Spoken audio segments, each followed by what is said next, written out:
Bonjour à toutes et à tous, c'est Stéphane et Safran sur mes genoux pour la chaîne Foilier. Je vous remercie de me retrouver chez moi. Et donc chez vous, dis bonjour, sinon je me fais gronder. Yaou, tu ronronnes? Fais un peu d'ASMR. C'est bien. Qu'est-ce qui se passe?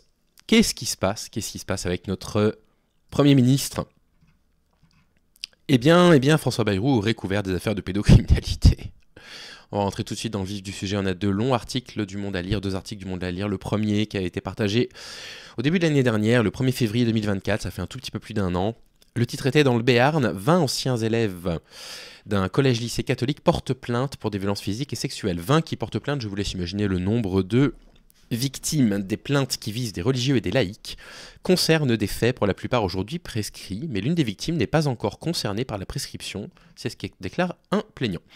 Et donc de quoi s'agit-il? Une enquête préliminaire a été ouverte après le dépôt de 20 plaintes d'anciens élèves d'un établissement privé des Pyrénées-Atlantiques pour des faits de violence et d'agression sexuelle et de viol commis il y a 40 ans. C'est ce qu'a communiqué le parquet de Pau. Et Pau, vous savez que c'est une ville dont François Bayrou a été maire. Et donc très rapidement, les gens se sont dit, est-ce qu'il savait? Est-ce qu'il savait? Et il a toujours assuré que non. Les plaintes révélées par la République des Pyrénées portent principalement sur des faits de violence, mais aussi pour 5 d'entre elles sur des faits d'agression sexuelle et ou de viol. C'est ce que précise le procureur de la République de Pau, Rodolphe Jarry. Ces faits auraient été commis essentiellement au début des années 80 dans l'enceinte du collège-lycée catholique Notre-Dame de Bétharram. Ah, il est en train de jouer à me mordre. Notre-Dame de Bétharram qui accueille environ 280 élèves à l'Estelle Bétharram entre Pau et Lourdes. Les plaintes qui visent des religieux et des laïcs concernent des faits pour la plupart aujourd'hui prescrits, mais l'une des victimes n'a pas encore été concernée par la prescription, donc sa plainte pourra être le support des autres, c'est ce que précise Alain Esquer, plaignant et élève à Bétharram de 80 à 85. On est vraiment dans une période de France où la question de la domination masculine structurelle avait déjà été abordée dans les années 70 par la première vague des féministes. L'ennemi principal était déjà sorti de Christine Delphine, donc on avait déjà tous les textes qui existaient, qui avaient été produits pour nous permettre de comprendre comment la domination structurelle des hommes sur les femmes s'appliquait, pourquoi et comment il y avait autant de viols en société, et malgré tout, ça ne provoquait pas énormément d'émotions chez les hommes, en particulier chez les puissants. Et donc, malheureusement, cette situation, elle est restée en l'état. Ce qui a permis à cette situation, enfin, d'exploser, c'est le courage des militants et des militantes pendant Balance ton port, les mouvements Balance ton port et MeToo, qui ont cette fois-ci inondé les réseaux sociaux de leurs témoignages et de leurs plaintes. Et là, les hommes ont été forcés d'écouter. Pourquoi je vous rappelle ça? Parce que j'aimerais rappeler que on ne dit pas que la parole s'est libérée, parce que c'est faux. Les femmes, elles ont toujours dénoncé leurs conditions de vie, elles ont toujours dénoncé les violences masculines, simplement les hommes n'écoutaient pas. Et on est en plein dans cette période-là où les hommes n'écoutaient pas. Et à la question pourquoi ça ne ressort qu'aujourd'hui, comme beaucoup de personnes se poseront la question sur les réseaux sociaux, précisément parce que personne n'écoutait à l'époque.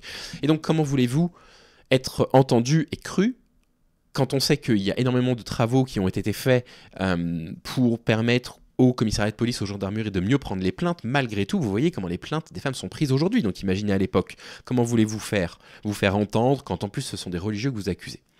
C'est en créant un groupe Facebook pour collecter des témoignages sur les violences subies dans l'établissement qu'il a découvert les récits d'agressions sexuelles. Des gens vous racontent leur détresse, des choses subies à l'âge de 10 ou 12 ans et qu'ils n'ont jamais raconté à personne. Ils se sont terrés dans leur silence alors que certains habitent à 10 km de là, a-t-il confié à l'agence France Presse.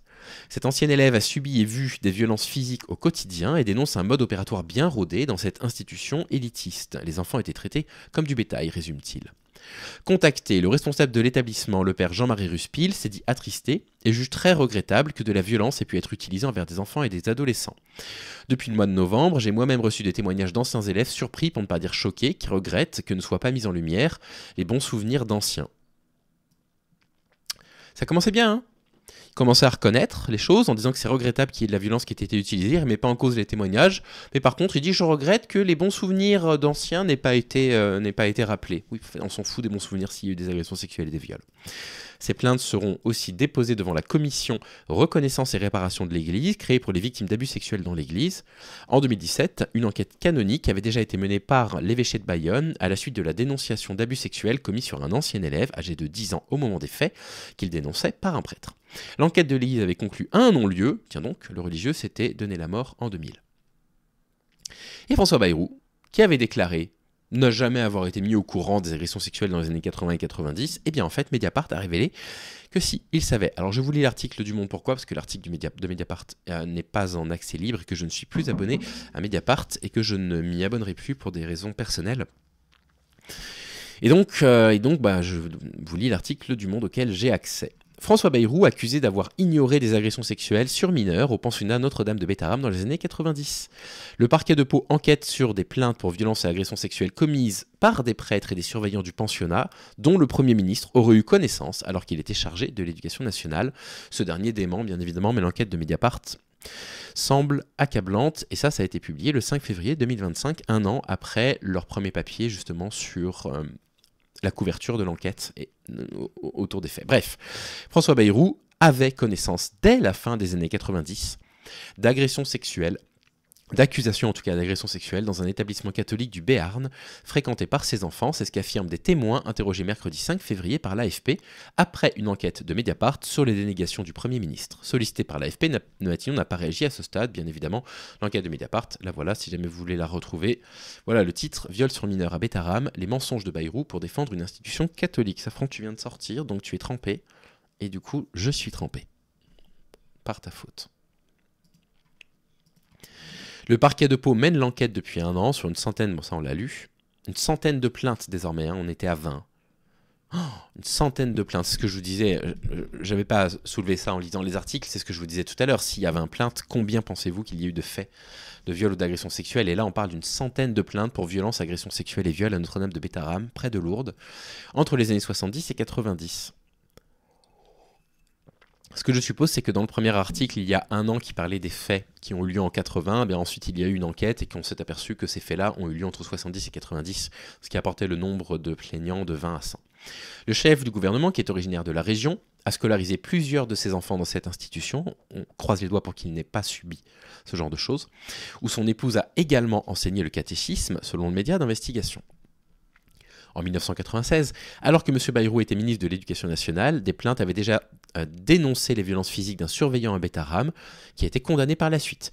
Puis en 1998, un ancien directeur de l'institution avait été mis en examen et écroué pour viol. En mars 2024, François Bayrou avait déclaré aux Parisiens que la rumeur, il y a 25 ans, laissait entendre qu'il y avait eu des claques à l'internat, assurant en revanche n'avoir jamais entendu parler de risques sexuels. Et puis, niveau claques, on sait que François Bayrou, il s'y connaît, puisqu'il avait giflé un gamin qui commençait à lui faire les poches. C'était il y a une quinzaine d'années à la télévision. Voilà l'article. Des mensonges, écrit Mediapart, pour qui l'actuel Premier ministre ne pouvait ignorer les accusations qui pesaient déjà sur l'établissement à la fin des années 90. Le site s'appuie sur plusieurs témoins, dont une enseignante et un parent d'élèves qui ont réitéré leurs propos à l'AFP. C'est courageux, hein. Merci à vous d'avoir parlé. Françoise Gulong, professeure de mathématiques à Bétarame de 94 à 96, dit avoir alerté à plusieurs reprises les autorités pour dénoncer une atmosphère d'agressivité et de tension anormale. J'en ai notamment parlé de vive voix à François Bayrou pour lui dire qu'il fallait être vigilant. Il a évacué mollement ce que je lui disais, affirme-t-elle aujourd'hui, ajoutant avoir également adressé un courrier au conseil régional que François Bayrou présidait à l'époque. Ce qu'on comprend à la lecture de ces mots-là, c'est que non seulement il savait, mais surtout François Bayrou a couvert. Elle continue à dire François Bayrou avait son fils dans la même classe que le mien. Ah non, c'est une autre personne qui raconte ça sous couvert d'anonymat, le père qui avait porté plainte en 96. Bayrou était absolument au courant, il n'y a eu aucune réaction. En 1998, l'actuel Premier ministre avait par ailleurs rencontré la juge chargée du dossier de viol, comme l'ont rapporté Le Monde et la République des Pyrénées. Il a pour autant assuré au point n'avoir jamais entendu parler à l'époque de telles accusations. Je ne comprends pas pourquoi il dément aujourd'hui, a déclaré à Mediapart l'ancien magistrat. Vous êtes carrément un magistrat. François Bayrou, il accuse un magistrat de mentir, hein, pourquoi pas. Bref. Un magistrat peut mentir, mais vous voyez ce que je veux dire, là vous avez un magistrat qui s'est occupé de l'enquête, qui a reçu François Bayrou pour lui en parler, et Bayrou ment, je pense qu'il y a des traces de ça, je pense que Mediapart a récupéré les documents qui le montrent. Bref. Interrogé par l'AFP, Alain Esquer, l'une des victimes de violences à l'origine de la dénonciation collective des faits l'an dernier, juge que la position de François Bayrou est devenue intenable et il se dit dépité qu'il continue de ne pas se positionner. C'est-à-dire que non seulement, effectivement, il a raison de dire ça, je ne l'avais pas vu sous cet angle, mais non seulement il dit je n'étais pas au courant, mais il continue à ignorer le sujet comme si c'était un non-sujet. C'est tellement invraisemblable, c'est tellement catastrophique de lire des choses comme ça. Notre Premier ministre, qui couvre des faits de pédocriminalité, vous l'avez vu avec la vidéo qui est sortie il y a 3 jours, Notre ancien garde des Sceaux qui avait fait voter une loi pour passer la majorité sexuelle, non mais enfin le délit, bref, qui avait dit que c'était à partir de 15 ans qu'on ne pouvait pas consentir au lieu de le faire à 13 ans, et on avait vu qu'il avait plaidé une fois dans une affaire pour l'inceste heureux, et du coup le père de famille n'avait écopé que 2 ans de prison, et quand il était sorti, il s'était remis en couple avec sa fille et avait fini par l'assassiner.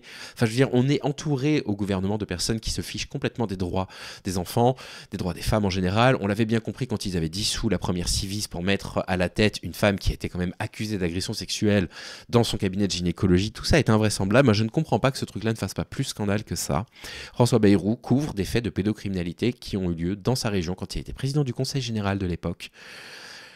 Et je ne comprends pas que ça ne fasse pas plus de bruit que ça. Mediapart sort parfois des enquêtes absolument incroyables et on a l'impression que ça tombe dans l'oreille d'un sourd. Ben voilà ce dont je voulais vous parler. Écoutez, je vous souhaite de prendre soin de vous. J'espère que vous allez passer une bonne semaine malgré ces vidéos de début de semaine, bien déprimantes. En attendant, je vous souhaite, écoutez, comme je viens de vous le dire, de prendre soin de vous. Je vous dis à très vite. Salut les amis. Pardon, je bafouille un peu, mais je suis fatigué. À bientôt.